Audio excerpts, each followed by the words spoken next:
ओम शांति। 10 मार्च 2022। बाबा के महावाक्य। मीठे बच्चे, भगवान जिसे सारी दुनिया याद करती है वह तुम्हारे सम्मुख बैठा है। तुम ऐसे बाप से पूरा वर्षा ले लो, भूलो मत। प्रश्न: बाप की श्रीमत पर यथार्थ चलने की शक्ति किन बच्चों में रहती है? उत्तर: जो अपना सच्चा सच्चा पोता मेल बाप को सुनाकर हर कदम पर बाप से राय लेते हैं। बाप से राय ली तो उस पर चलने की शक्ति भी मिल जाती है। बाप बच्चों को श्रीमत देते हैं। बच्चे उस कमाई के पीछे यह कमाई मिस नहीं करो, क्योंकि वह पाई पैसे की सारी कमाई खत्म होने वाली है। हर बात में श्रीमत लेते बहुत खबरदार रहो। संभाल कर चलना है, अपनी मत नहीं चलानी है। गीत: छोड़ भी दे आकाश सिंहासन। ओम शांति। अभी बच्चे सम्मुख बैठे हैं। किसके? बेहद के बाप और दादा के। यह बड़ी वंडरफुल चीज है। बेहद का बाप परमपिता परमात्मा और फिर बेहद का दादा प्रजापिता ब्रह्मा दोनों सम्मुख बैठे हैं। किसके? बच्चों के। तो यह जैसे ईश्वरीय कुटुंब परिवार बैठा है और बेहद का बाप बैठ बच्चों को पढ़ा रहे हैं अथवा सहज राजयोग सिखला रहे हैं। यह बुद्धि में रहे तो खुशी का पारा भी चढ़े। गीत भी ऐसे कहते हैं कि बाबा आओ, इस समय बहुत दुख है। आह्वान करते रहते हैं और यहाँ तुम्हारे सम्मुख बैठे हैं। तुम जानते हो बेहद का बाप इस दादा द्वारा हमको पढ़ा रहे हैं। बच्चों में भी नंबरवार पुरुषार्थ अनुसार बुद्धि में निश्चय है। बैरिस्टरी पढ़ते हैं तो जरूर निश्चय होगा ना। यह हमको बैरिस्टरी पढ़ाते हैं। फलाना सर्जन हमको सर्जरी सिखला रहे हैं। यह ऐसी वंडरफुल चीज है कि अभी अभी कहते हैं हमको पक्का निश्चय है। बेहद का बाप निराकार हमको पढ़ाते हैं, राजयोग सिखलाते हैं। अभी अभी कहाँ बाहर दूर गए तो निश्चय टूट पड़ता। वंडर है ना। भगवान जिसको सारी दुनिया याद करती वही बच्चों के सम्मुख बैठ कहते हैं, बच्चे अब अच्छी रीति बाप से वर्षा लेने का पुरुषार्थ करो। समझते भी हैं फिर सेकंड में भूल जाते हैं। तुम बेहद के बाप के सम्मुख बैठे हो और श्रीमत पर चलना है कदम कदम पर। लेकिन चलेंगे वही जिनका सारा समाचार बाप को मालूम होगा।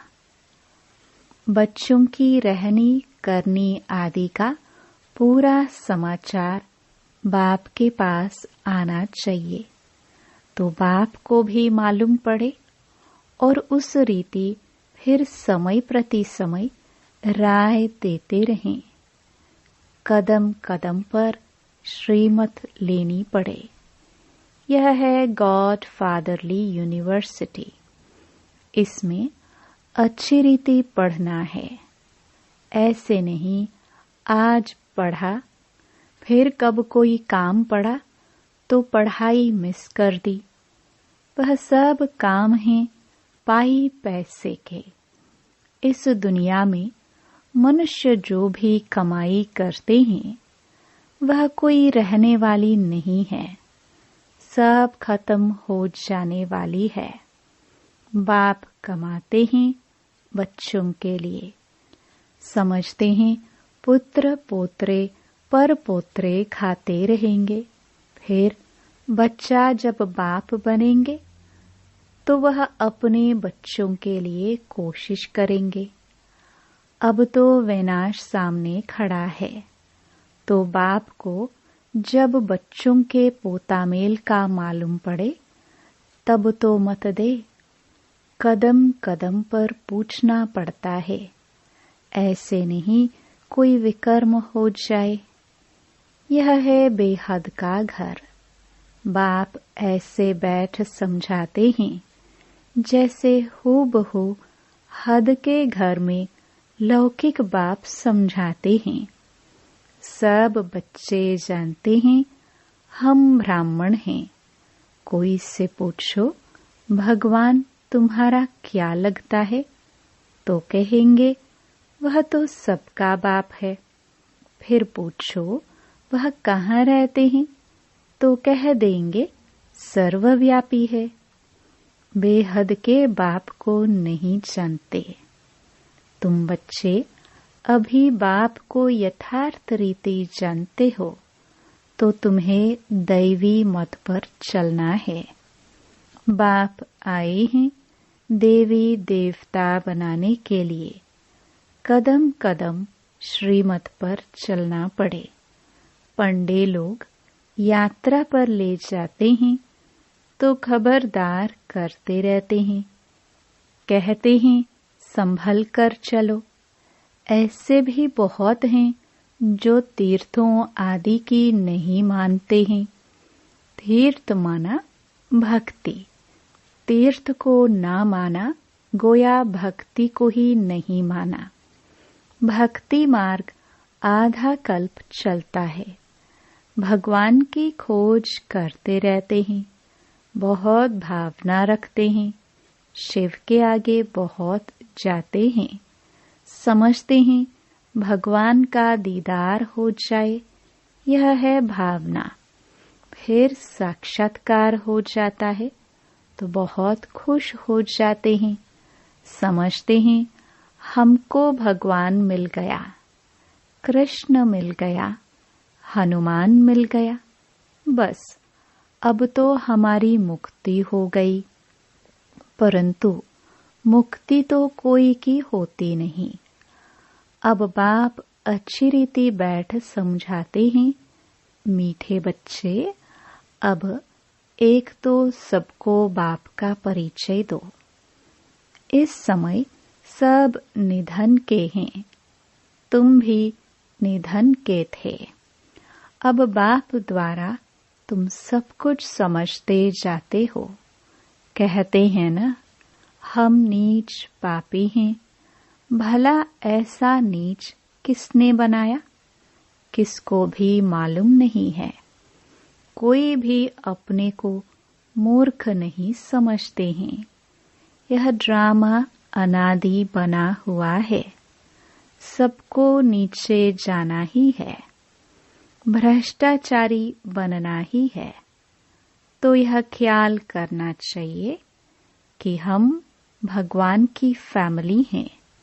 भगवान हमारा बाप है तो जरूर हम विश्व के मालिक होने चाहिए।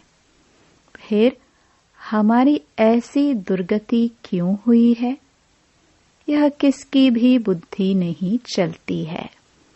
एक तरफ कहते परमात्मा सर्वव्यापी है, दूसरे तरफ कहते शांति कैसे स्थापन हो। मूंझ पड़े हैं, कॉन्फ्रेंस करते रहते हैं, समझाने से भी समझते नहीं है। उन्हों को समझना है अंत में। तुम बच्चों को योग में रहकर कर्मातीत बनना है। तुम ही संपूर्ण निर्विकारी थे, फिर बनना है। बाकी जो इतने धर्म हैं वह सतयुग में नहीं होंगे। जो सतयुग में थे वही बहुत समय से अलग हुए हैं। उनके लिए ही कहा जाता है सिखिलदे, आत्मा परमात्मा अलग रहे। कौन सी आत्माएं पहले पहले परमधाम से आई यहाँ पाठ बजाने? पहले पहले आती हैं देवी देवता धर्म की आत्माएं पाठ बजाने। उन्हों को ही अपने धर्म में लाना होगा। बाप कहते हैं उनके लिए ही आना पड़ता है, साथ में सबके लिए भी जरूर आना पड़े, क्योंकि सबको मुक्ति देनी है। अब देवता धर्म है नहीं, उनका ही सैपलिंग लगना है। कोई किस धर्म में, कोई किस धर्म में चले गए हैं, वही निकल पड़ते हैं। यह धर्म की स्थापना कितनी वंडरफुल है। तब तो कहते हैं, हे प्रभु तेरी श्रीमत गति सदगति की बड़ी वंडरफुल है, जो कोई समझ न सके। देवी देवता धर्म की स्थापना कैसे होती है? इतना समय जो पतित देह अभिमानी बन पड़े हैं, उनके लिए फिर देही अभिमानी बनना, इसमें मेहनत लगती है। घड़ी घड़ी भूल जाते हैं। बाबा कहते हैं, उठते बैठते मुझे याद करो। विकर्मों का बोझा तुम्हारे ऊपर बहुत है। सुख भी तुमने बहुत देखा है, दुख भी तुमने बहुत देखा है। अब फिर दुख से तुमको सुख में ले जा रहा हूँ, तो श्रीमत पर चलना पड़े। और फिर औरों को भी याद दिलाते हैं। सृष्टि चक्र का राज समझाना बड़ा सहज है। उनको ही त्रिकालदर्शी कहा जाता है। बाबा ने समझाया है, बोलो भगवान के तो तुम बच्चे हो ना। भगवान है स्वर्ग का रचयिता, तो भगवान से जरूर स्वर्ग का वर्षा मिलना चाहिए। यह बात तुम ही जानते हो और तुम ही पूछ सकते हो। कहते हैं ईश्वर ने पैदा किया तो तुम ईश्वर के वारिस होने चाहिए ना। ईश्वर बाप स्वर्ग का रचयिता, फिर तुम नरक में क्यों पड़े हो? यह तो तुम जानते हो। हम पहले स्वर्ग में थे। रावण ने हमको नरक में ढकेला है। रावण क्या चीज है, यह भी कोई नहीं जानते। तुम याद दिला सकते हो, भारत ही प्राचीन स्वर्ग था और भारतवासी स्वर्ग के मालिक थे। अब ही भारत नरक बना है। यह खेल बना हुआ है। राम राज्य और रावण राज्य आधा आधा है। यही खेल है।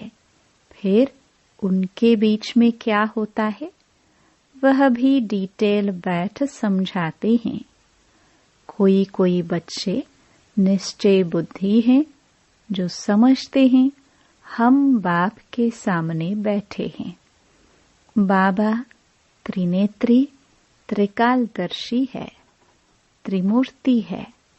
ब्रह्मा विष्णु शंकर का भी रचयिता है।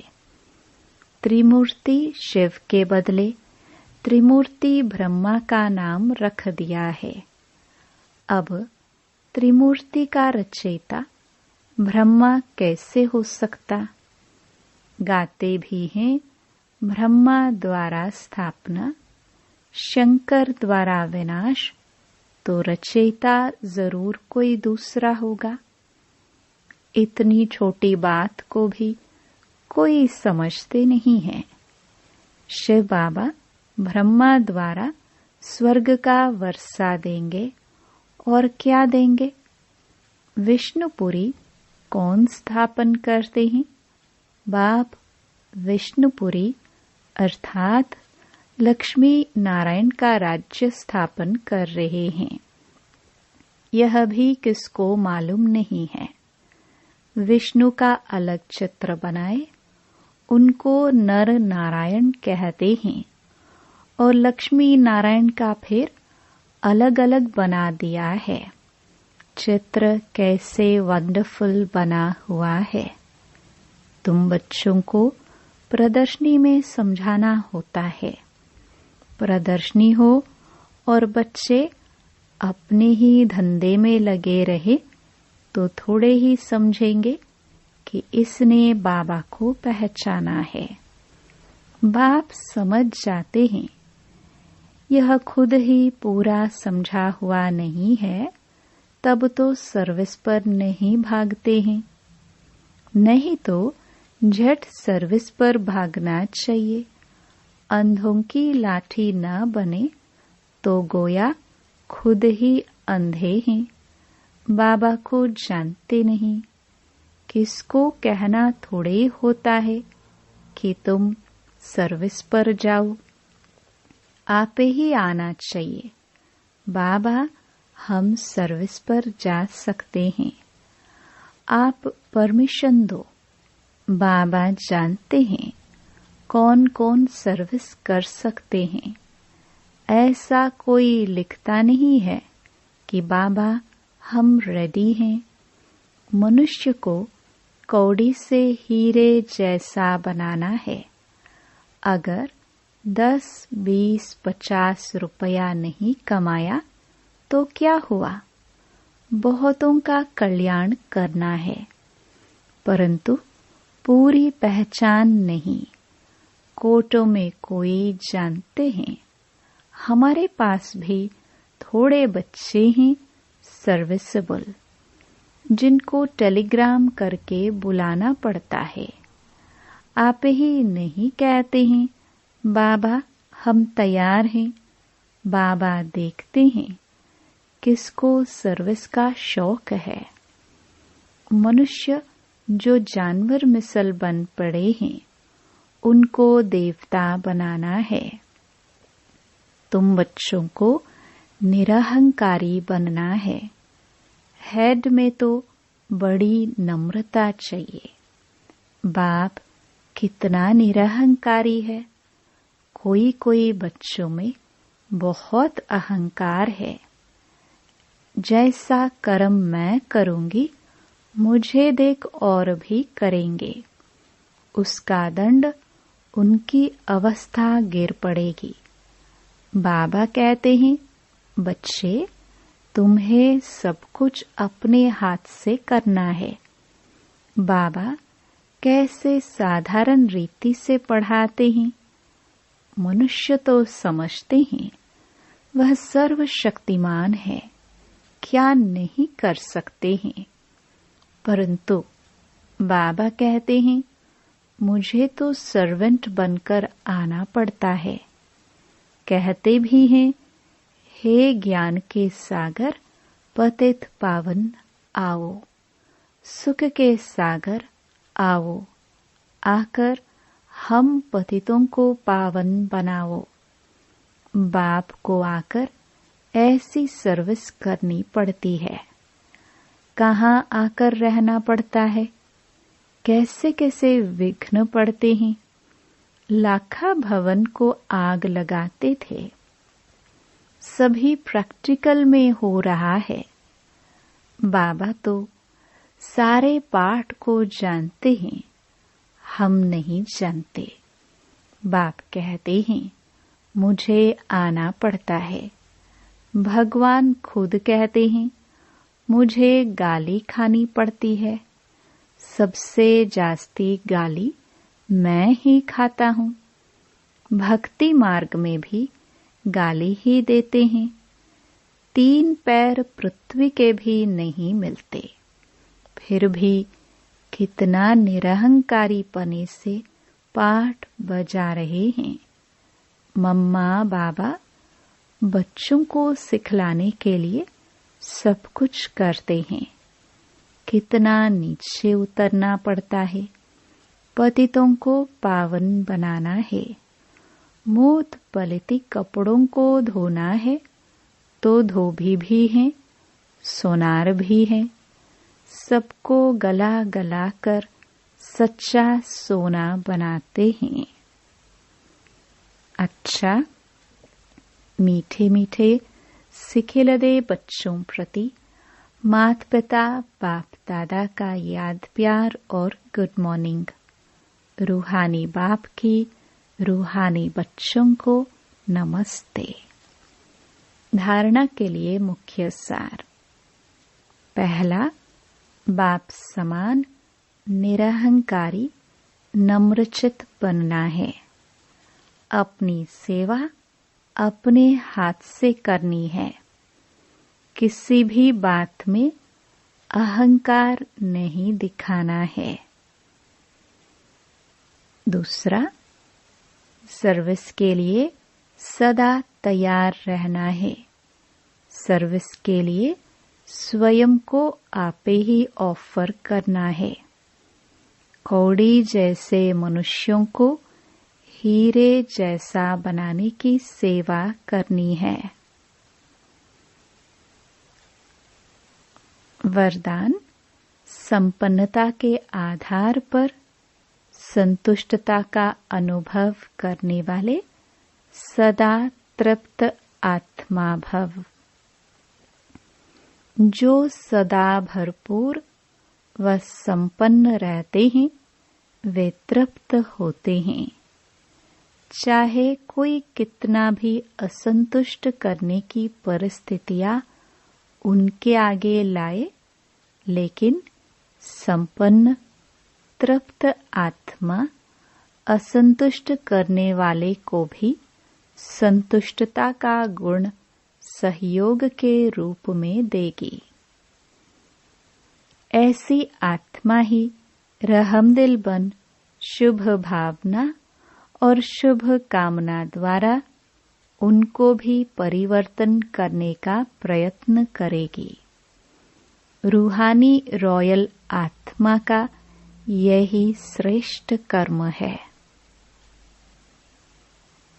स्लोगन, याद और सेवा का डबल लॉक लगाओ तो माया आ नहीं सकती। ओम शांति।